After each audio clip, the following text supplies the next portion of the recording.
안녕하십니까. 토픽2 쓰기 두 번째 시간입니다. 이번 2강에서는 모의고사 1회 쓰기 51번부터 53번까지 문제를 여러분과 같이 풀어보도록 하겠습니다. 먼저 51번 문제입니다. 51번 문제는 빈칸 채우기 문제입니다. 먼저 제목을 한번 읽어보도록 하겠습니다. 문제를 한번 읽어보도록 하겠습니다. 다음 글에 기읍과 니은에 알맞은 말을 각각 쓰시오. 10점 배점이 되어 있습니다. 엘리베이터 점검 안내, 엘리베이터 점검 안내입니다. 우리 대학교에서는 이번 주 토요일 오전 10시부터 2시간 동안 본관과 도서관 건물 엘리베이터 빈칸 그리고 마침표가 있습니다. 따라서 점검 시간 동안은 엘리베이터 사용이 중지되오니 계단을 빈칸 그리고 마침표가 있습니다. 학생 여러분들의 협조를 바랍니다. 한국대학교 시설관리국. 이 지문은 한국대학교 시설관리국에서 학생들을 대상으로 엘리베이터 점검을 안내하는 안내문입니다. 51번 문제를 쉽고 빠르게 풀 수 있는 방법은 여러분이 두 가지를 기억하시면 되겠습니다. 첫 번째는 제목에서 단서를 찾는 것입니다. 빈칸 둘 중에 하나는 제목에 답이 있습니다. 따라서 여러분들이 제목에서 단서를 찾으시면 빈칸 둘 중에 하나는 답을 찾을 수가 있습니다. 두 번째는 이와 같은 접속 부사 그리고 이런 연결 어미 그리고 앞뒤 문장을 이용해서 맥락을 파악하는 것입니다.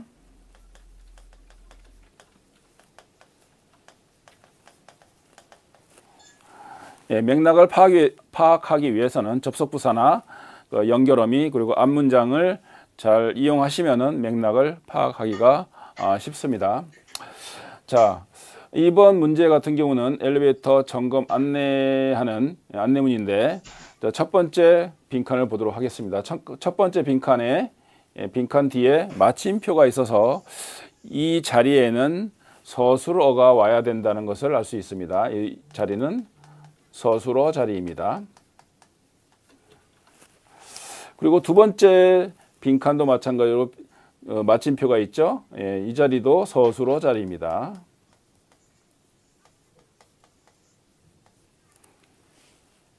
자, 빈칸 앞에 엘리베이터라는 단어가 있습니다. 우리가 엘리베이터라는 단어를 어디서 봤죠?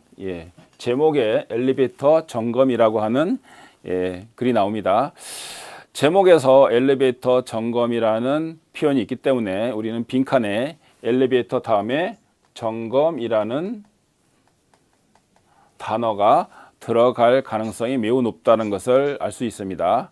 자, 그러면 엘리베이터 점검이라는 단어를 넣어서 적당한 표현이 있을지 한번 알아보도록 하겠습니다. 우리 대학교에서는 이번 주 토요일 오전 10시부터 2시간 동안 본관과 도서관 건물 엘리베이터 점검을 합니다. 와 같은 표현이 들어가면 적당할 것이라고 생각이 됩니다. 그래서 엘리베이터 점검을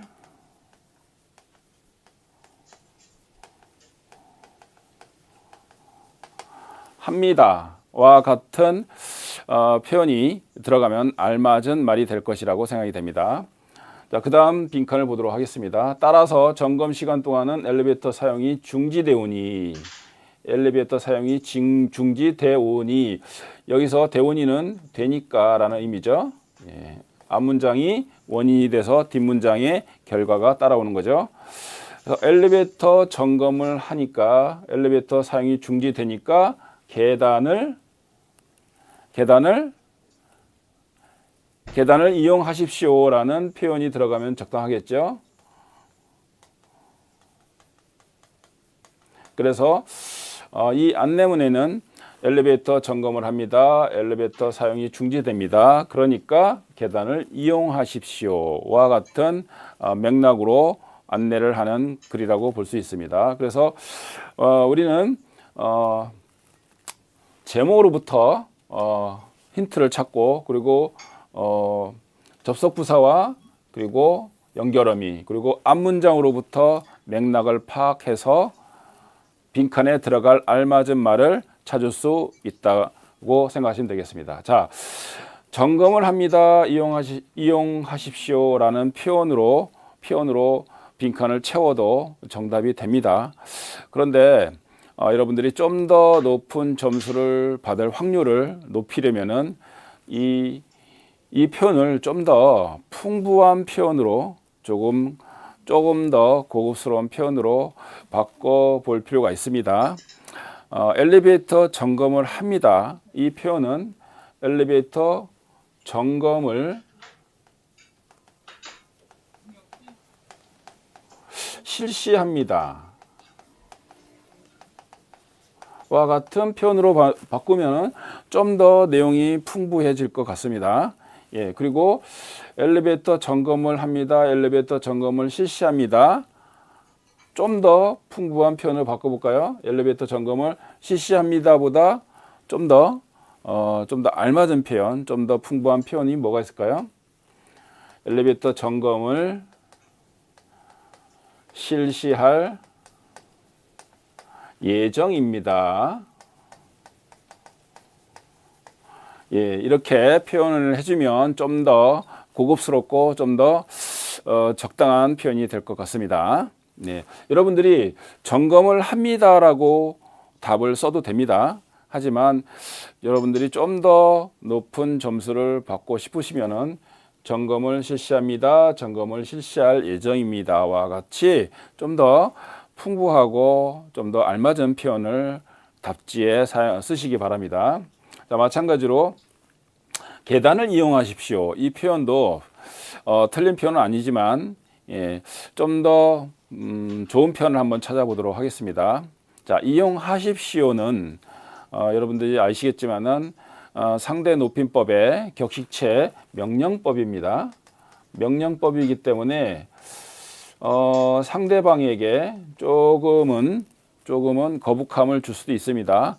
그래서 이용하십시오와 같은 표현을 좀 더 부드럽게 사용하는 경향이 있습니다. 그래서 상대방을 좀 더 존대하는 의미가 포함되어 있는 표현을 사용하시기 바랍니다. 자, 이용하십시오보다 좀 더 존대의 의미가 들어가 있는 표현이 무엇이 있을까요? 이용하십시오보다 좀 더 존대의 의미가 들어가 있는 이용하시기 바랍니다. 이용하시기 바랍니다도 되고요. 또 어떤 표현이 있을까요? 이용해 주시기 바랍니다. 이용해 주시기 바랍니다도 되겠죠. 예. 이용하시기 바랍니다. 이용해 주시기 바랍니다. 이용해 주십시오도 됩니다. 이용해 주십시오.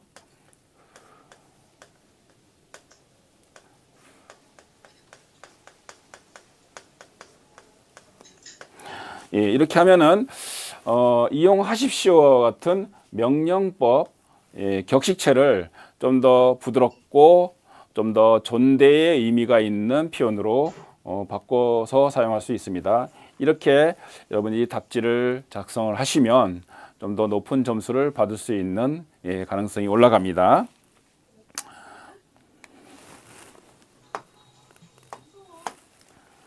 자, 그래서 답을 보시면 기억에는 점검을 실시할 예정입니다. 점검을 실시합니다. 와 같은 표현이 적당하겠고, 니은에는 이용해 주시기 바랍니다. 이용하시기 바랍니다. 와 같은 표현이 알맞다고 생각하시면 되겠습니다. 다음으로 52번 문제를 풀어보도록 하겠습니다.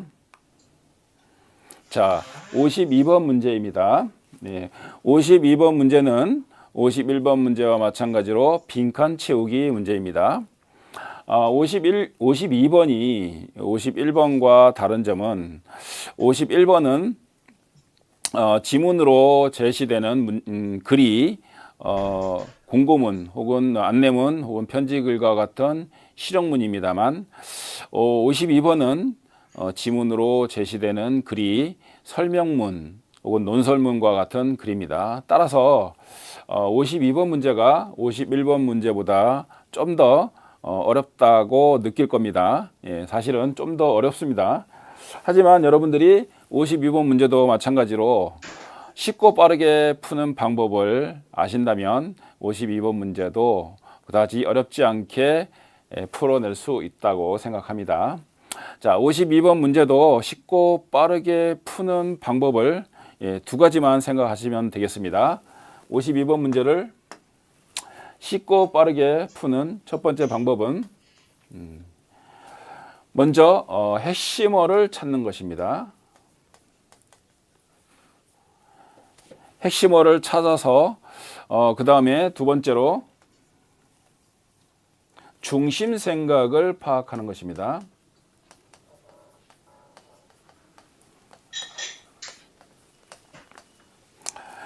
자, 52번에 제시되는 지문은 설명문 혹은 논설문이기 때문에 글 쓴 사람이 전달하고자 하는 그런 주제가 있습니다. 그 주제를 먼저 파악을 해야 빈칸에 들어갈 알맞은 말을 찾을 수가 있습니다.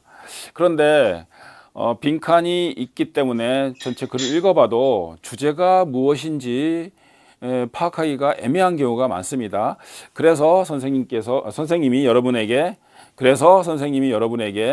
알려주는 방법은 주제를 바로 찾는 것이 아니라 먼저 핵심어를 찾고 중심 생각을 파악하는 것입니다.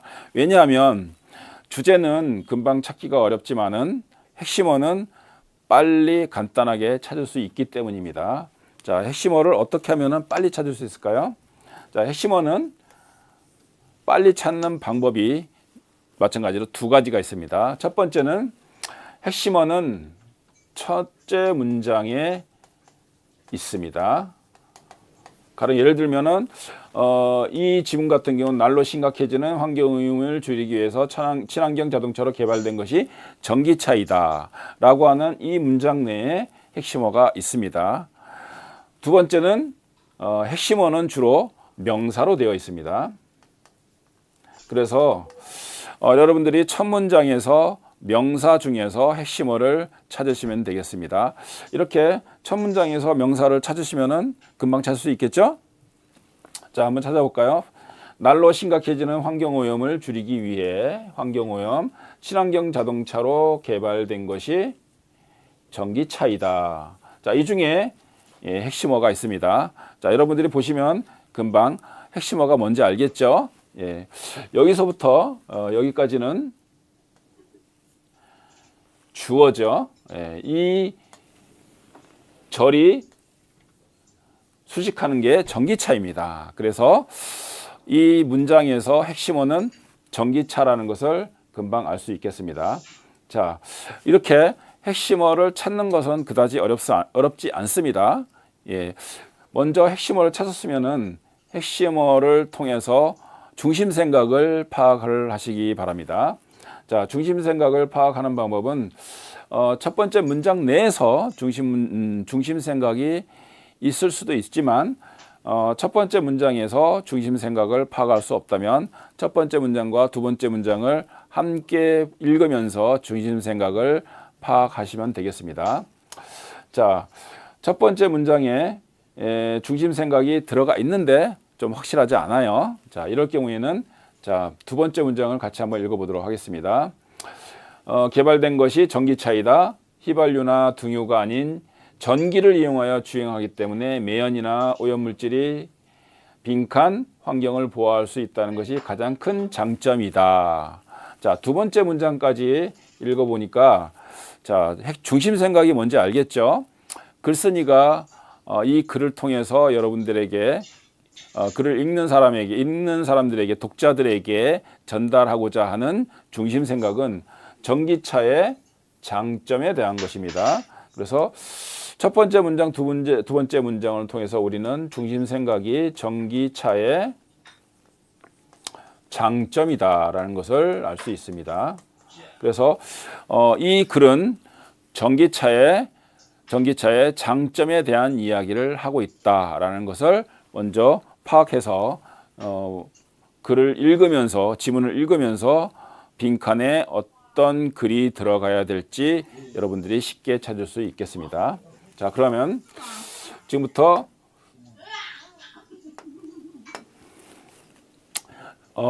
지문을 읽으면서 빈칸에 들어갈 알맞은 말들을 찾아보도록 하겠습니다. 날로 심각해지는 환경오염을 줄이기 위해 친환경 자동차로 개발된 것이 전기차이다.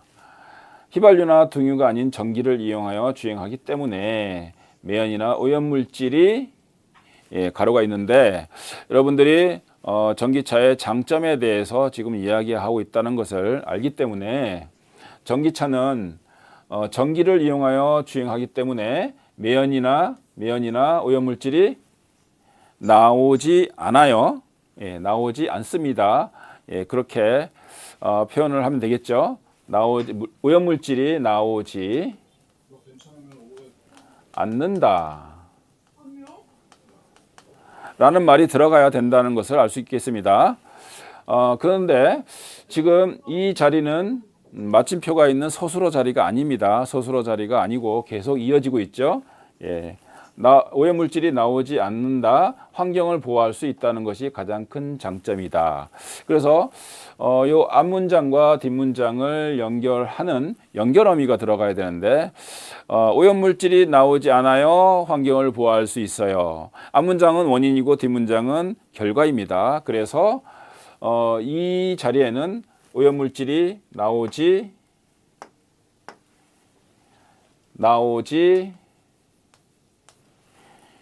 않아서라고 하는 연결어미를 사용해야 되겠습니다. 오염물질이 나오지 않아서 환경을 보호할 수 있다는 것이 가장 큰 장점이다. 이렇게 빈칸을 채우시면 되겠습니다. 그 다음 또한, 자, 접속부사로 또한이라는 단어가 나왔습니다. 그러면 우리는 이 다음 문장은 전기차의 또 다른 장점에 대해서 이야기한다는 것을 짐작할 수 있겠습니다. 또한 유지비가 적게 들고 구조가 간단해서 고장이 잘, 마침표가 있죠, 빈칸 뒤에. 자, 여기는 서술어 자리입니다. 서술어 자리에 어떤 표현이 들어가야 좋을까요? 전기차의 두 번째 장점입니다. 전기차의 두 번째 장점인데, 구조가 간단해서 구조가 간단하면 고장이 잘 나지 않죠. 나지 않는다. 이렇게 빈칸을 채울 수 있겠습니다. 자, 그래서 다시 한번 읽어볼까요? 날로 심각해지는 환경 오염을 줄이기 위해 친환경 자동차로 개발된 것이 전기차이다. 휘발유나 등유가 아닌 전기를 이용하여 주행하기 때문에 매연이나 오염물질이 나오지 않아서 환경을 보호할 수 있다는 것이 가장 큰 장점이다. 또한 유지비가 적게 들고 구조가 간단해서 고장이 잘 나지 않는다.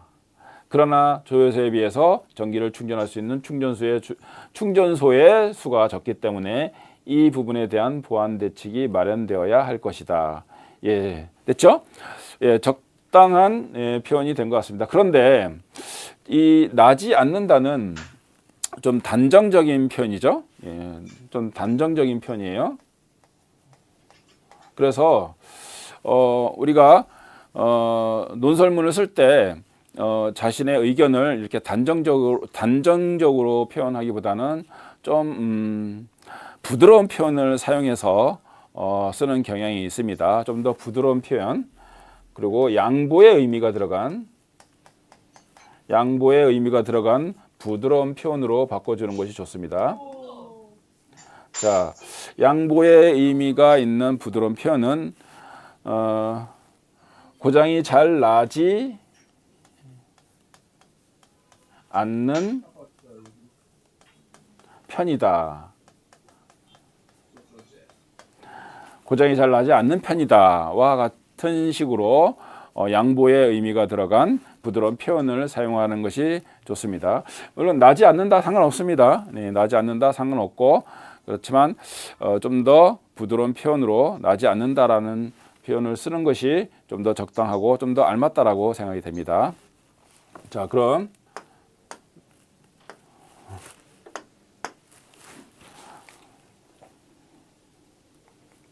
예, 답을 보면은 배출되지 않아서, 나오지 않아서. 예, 아까 전에 선생님이 나오지 않아서라고 했죠. 예, 나오지 않아서보다 좀 더 고급진, 좀 더 풍부한 표현으로 나오지 않아서 대신에 배출되지 않아서라는 표현도 가능합니다. 배출되지 않아서라는 표현이 좀 더 고급스러운 표현이죠. 예, 그리고 두 번째는 나지 않는다, 나지 않는 편이다와 같이 하시면 되겠습니다. 자, 다음으로 53번 문제로 넘어가겠습니다. 자, 53번 문제는 보시는 바와 같이 그래프가 있고 그래프를 설명하는 문제입니다. 네. 자, 그래프는 직관적으로 그려져 있기 때문에 여러분들이 이해하는 것이 어렵지 않습니다. 예. 그래프를 보시면 금방 이해가 되죠. 그래프만 있는 게 아니라 숫자도 있고 해서 여러분들이 이 그래프를 이해하는 것은 어렵지 않습니다. 단지 이 그래프를 설명하는 것이 어려운 거죠. 설명할 때 사용하는 순위 표현, 그리고 정도와 관련된 표현, 그리고 증감과 관련된 표현, 이런 부분들을 여러분들이 서로 호응이 되도록, 서로 어울리도록 쓰는 것이 여러분들이 어렵게 느끼는 부분입니다. 자, 이번 문제는 다행히 순위와 관련된 표현만 사용해도 될 것 같습니다. 증감이라든지 정도 표현은 굳이 쓰지 않아도 되고 그냥 순위 표현만 써도 되는 그런 좀 그래프 중에서도 설명하기가 가장 쉬운 편에 속하는 그런 그래프입니다. 네. 자, 글을 한번 읽어보도록 하겠습니다. 문제를 한번 읽어보도록 하겠습니다. 자, 53번 문제. 다음은 남녀 청소년을 대상으로 조사한 결과로 현재의 고민에 대한 자료이다. 이 내용을 200자에서 300자의 글로 쓰시오. 제목에 두 가지 지시사항이 있습니다. 예, 첫 번째 지시사항은 200자에서 300자의 글로 쓰시오 라고 하는 글자 수를 제한하는 그런 지시사항이 있습니다. 그리고 두 번째는 글의 제목은 쓰지 마시오 라고 하는 지시사항이 있습니다. 자, 문제에서 지시하는 사항은 반드시 지키는 것이 좋습니다. 그래서 글자 수는 200에서 300자 내로 쓰는 것이 가장 좋습니다. 자, 그러면 200자가 안 되는 글자 수로 쓸 경우에는 어떻게 됩니까? 그리고 300자를 넘어가면 어떻게 됩니까? 예, 궁금하죠? 자, 200자가 안 되면은 감점이 됩니다. 그런데 왜 감점이 될까요? 200자가 안 된다라는 의미는 그래프를 충분히 설명하지 못했다는 의미가 되기 때문에 감점이 됩니다. 그러면 300자를 넘어가면은 감점이 됩니까? 네, 300자를 넘어가는 것도 감점이 됩니다. 그러면 300자를 넘어가는 것 자체가 감점의 요인인가요? 네, 그건 아니고요. 300자를 넘어간다는 의미는 그래프를 설명할 때 여러분들이 간단 명료하게 설명을 해야 됩니다. 그런데 300자를 넘어간다는 의미는 간단 명료하지가 않고 구구절절히 불필요한 설명들이 많이 들어가기 때문입니다. 그래서 200자에서 300자 내로 글을 쓰라는 의미는 충분하게 그래프를 설명해야 된다라는 의미와 간단 명료하게 그래프를 설명해야 된다라는 의미로 여러분들이 이해를 하시면 됩니다.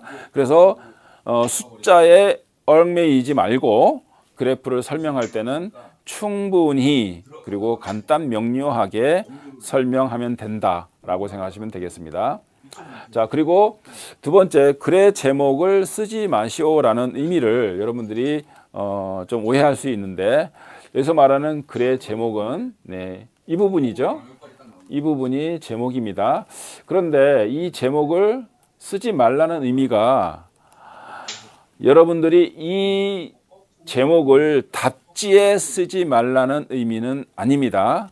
답지에 이 제목을 우리는 쓸 겁니다. 쓸 수 있습니다.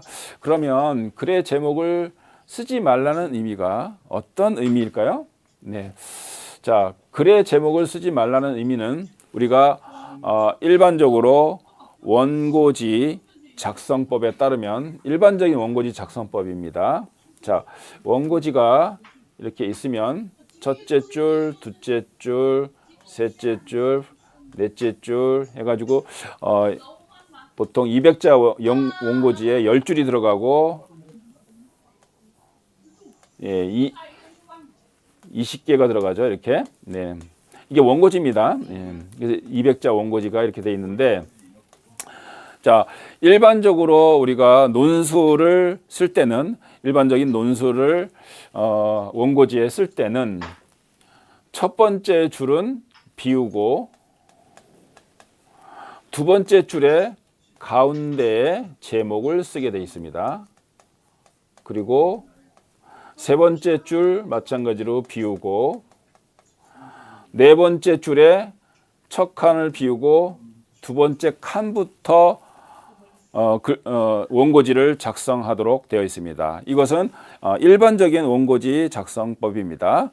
그래서 일반적인 원고지 작성법에 따르면 제목을 두 번째 줄에 가운데에 쓰게 되어 있죠. 그리고 답지는 네 번째 줄에 둘째 칸부터 답지를 쓰기 시작하는 것이 원칙입니다.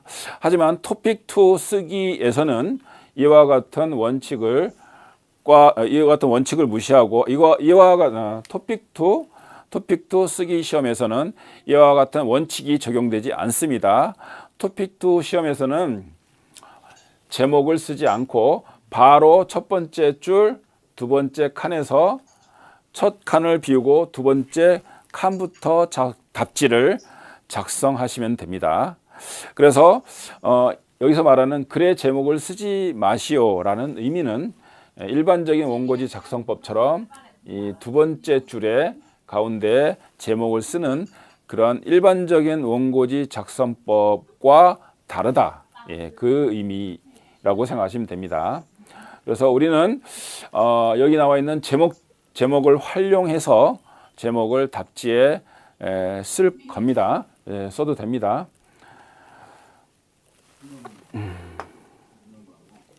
됐죠? 그래서 문제에 나와 있는 200자에서 300자의 의미와 글의 제목을 쓰지 말라는 의미를 오해하지 마시고 정확하게 이해를 하시고 글을 쓰시기 바랍니다. 자, 이제부터 그래프를 설명하도록 하겠습니다.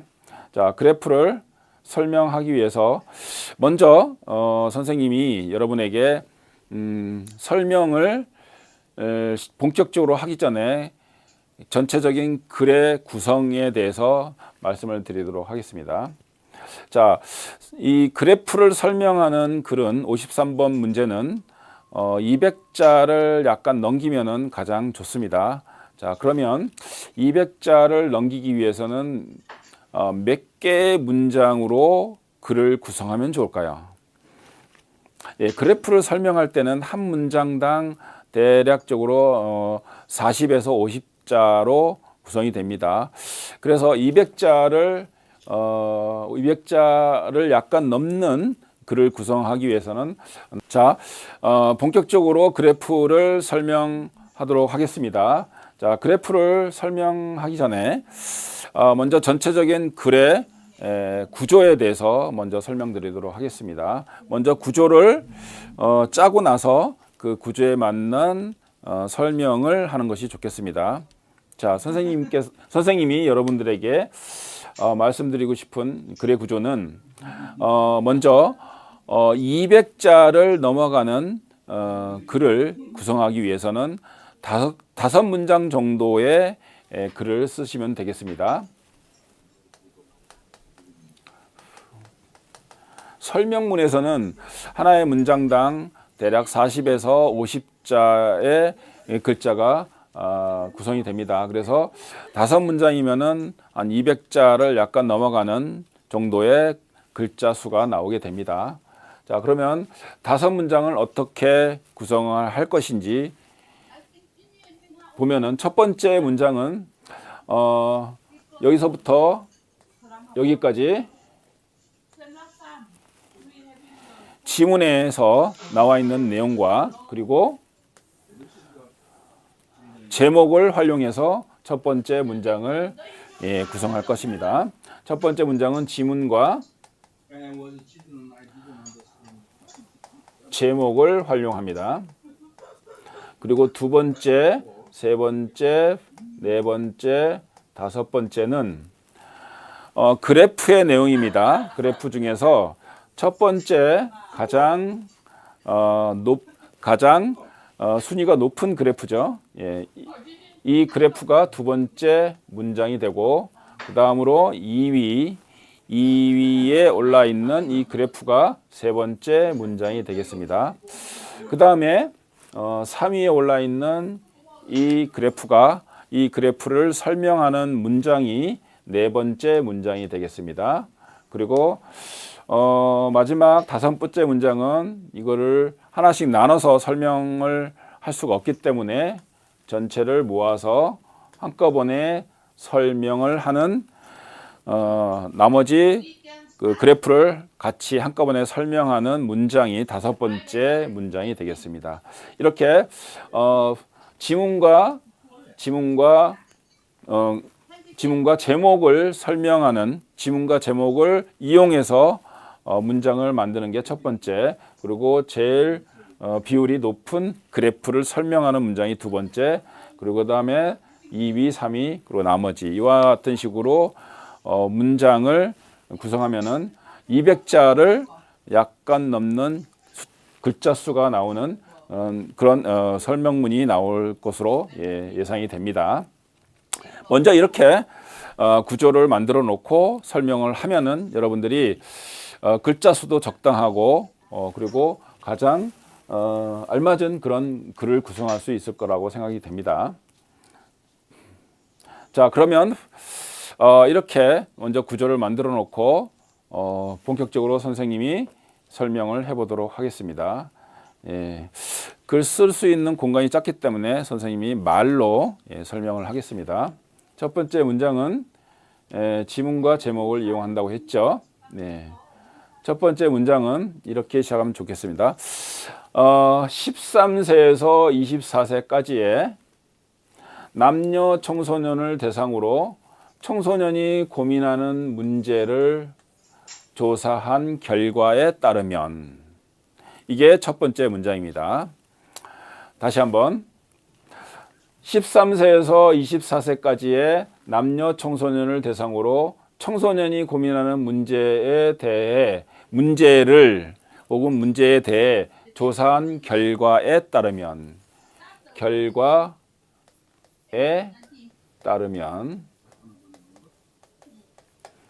이렇게 하면은 첫 번째 문장이 되겠습니다.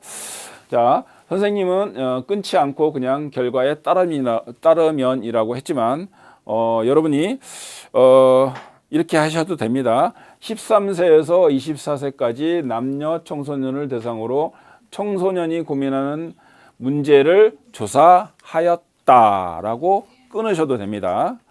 끊고 시작해도 되고 끊지 말고 이렇게 그냥 결과에 따르면이라고 하셔도 됩니다. 만약에 끊으면 조사하였다 그에 따르면 이렇게 이어서 해야겠죠. 자, 결과에 따르면, 그 다음에 두 번째 문장은 그래프 중에서 가장 순위가 높은 첫 번째 1위 한 그래프를 설명하는 문장이 되겠습니다. 자, 두 번째 문장은 이렇게 시작하면 되겠습니다. 바로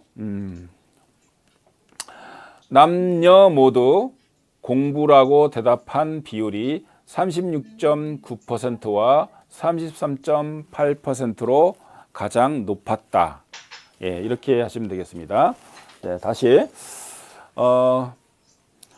조사한 결과에 따르면 조사한 결과에 따르면 남녀 모두 공부라고 대답한 비율이 각각 36.9%와 33.8%로 가장 높았다.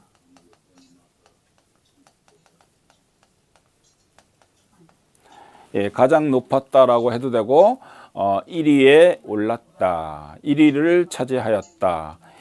1위를 나타내었다. 이렇게 여러분들이 선호하는 표현을 쓰시면 되겠습니다. 자, 세 번째 문장은 2위에 올라 있는 그래프를 설명하는 문장이 되겠습니다. 자, 그러면 세 번째 문장은 어떻게 시작하면 좋을까요? 네, 두 번째 문장은 조사한 결과에 따르면 혹은 조사하였다. 그에 따르면 가장 높았다. 그에 따르면 조사 결과에 따르면 공부가 가장 높았다. 이렇게 설명을 했죠. 그럼 세 번째 문장에서 2위는 어떤 표현으로 시작하면 좋을까요? 선생님은 이렇게 하겠습니다. 그 다음으로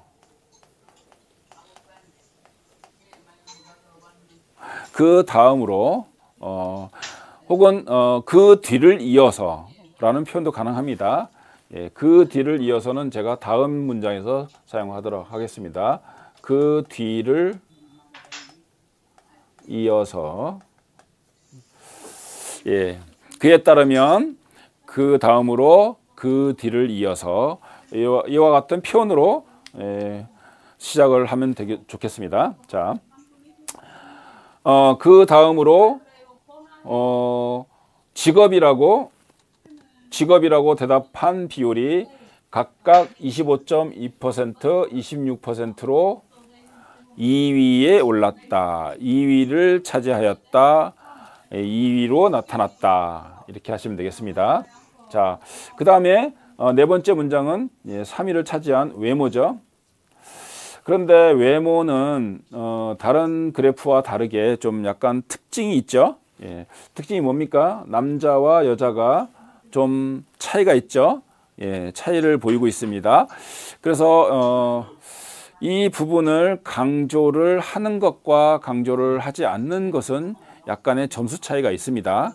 그래서 강조를 하지 않고 2위를 설명한 것과 마찬가지로 3위에 올라 있는 그래프도 똑같이 설명을 해 보도록 하겠습니다.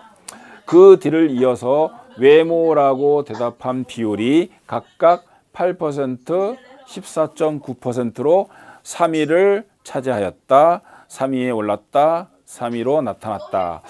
이렇게 해도 되고 큰 차이가 보이는 이 부분을 강조를 한다면 이렇게 되겠죠.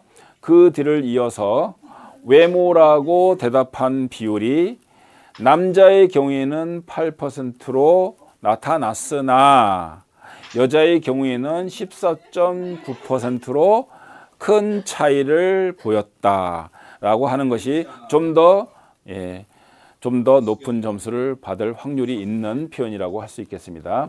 자, 우리가 그래프를 설명할 때는 그래프를 쉽고 간단하고 명료하게 설명을 해야 됩니다. 그 중에 이렇게 특징적인 부분도 놓치지 말고 설명을 해 주셔야 좀 더 높은 점수를 받을 수 있습니다. 그래서 이런 특징이 있는 부분은 놓치지 말고 설명을 해 주시고, 그리고 이와 같이 특징이 없는 부분은 여러분들이 자세하게 설명하시면 안 됩니다.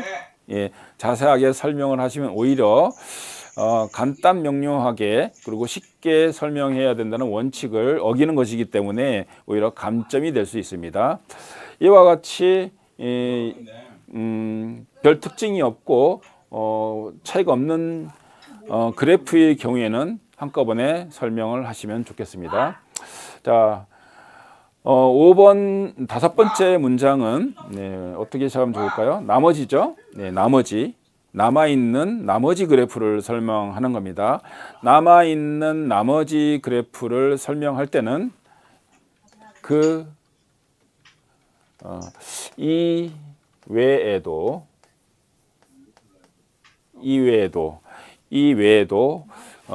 라고 시작을 하면 되겠습니다. 이 외에도